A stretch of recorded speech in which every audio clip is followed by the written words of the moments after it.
Hi, I'm Roy Johnson from royjohnsonmusic.co.uk. This is my first instructional video, so I apologise in advance for any kind of naive presentation or slightly dodgy editing, but I hope you'll get something from it anyway.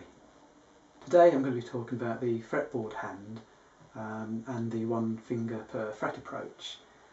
Towards the end of the video we'll also be looking at some exercises that help pull all that technique together. Okay, so to start with, what I want you to do is just take a fairly loose fist and slowly, partially uncurl it. Now while you're uncurling it, just try to stretch the first and fourth fingers apart and position your thumb so it's roughly opposite your first and second fingers. If you then place your hand round the neck of the guitar, it'll be pretty close to the correct position. The pad of your thumb should be roughly in the middle of the neck and still opposite your first two fingers. Avoid pressing your thumb tip into the back of the neck as it creates tension and can then lead to joint problems. The line of your hand, where your fingers join your hand, should be roughly parallel to the edge of the fingerboard. So adjust your hand up or down the neck to align your first finger so it's just behind the fret. And then try and adjust the other fingers so each of those is in turn behind one of the adjacent frets. The string should be pressed down really by your fingertips. Short nails are essential here. And this will help avoid your fingers deadening adjacent strings. Think of them like hammers on a piano. It will feel a little strange at first, but it will pay off in the long run. Keep relaxed. You don't need a vice-like grip. And you'd be surprised just how little pressure is needed to create a good clean tone.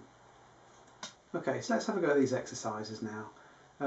What I need you to do really is concentrate on trying to keep your fingers as close to the strings as you possibly can, and that way you kind of minimise movement, and that's where you get your accuracy from. When we do the exercises, I want you to try and stay relaxed, avoid the tension in that hand. And when you're practicing these exercises, practice as slowly as I do in the demonstration. Only start building up sort of speed and sort of the tempo when you feel comfortable and when you're playing accurately and cleanly. If you've got a metronome, that's great because you can just set a click to be a nice steady tempo.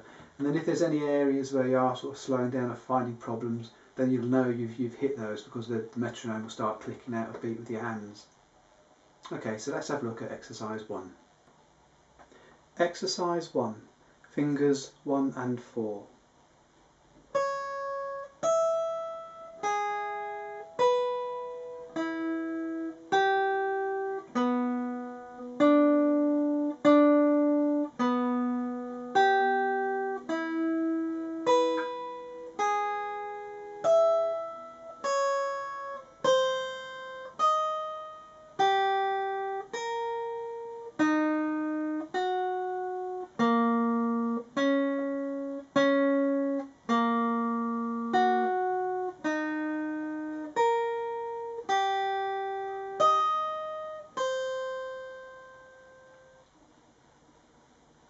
Exercise 2, fingers 1 and 3.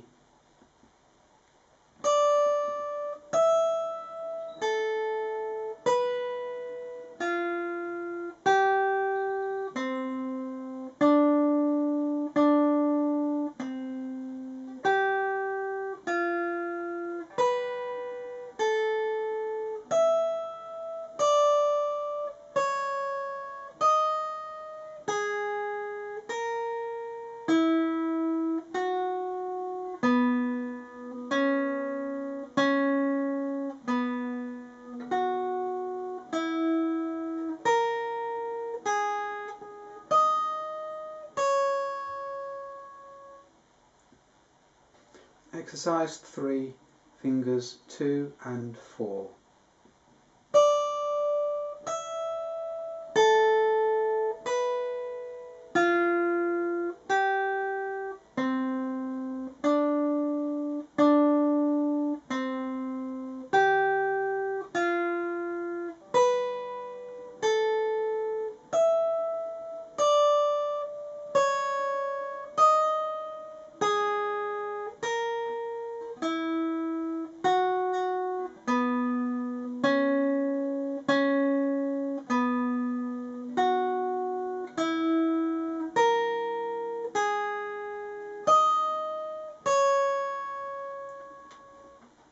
Exercise 4, fingers 1, 2, 3 and 4.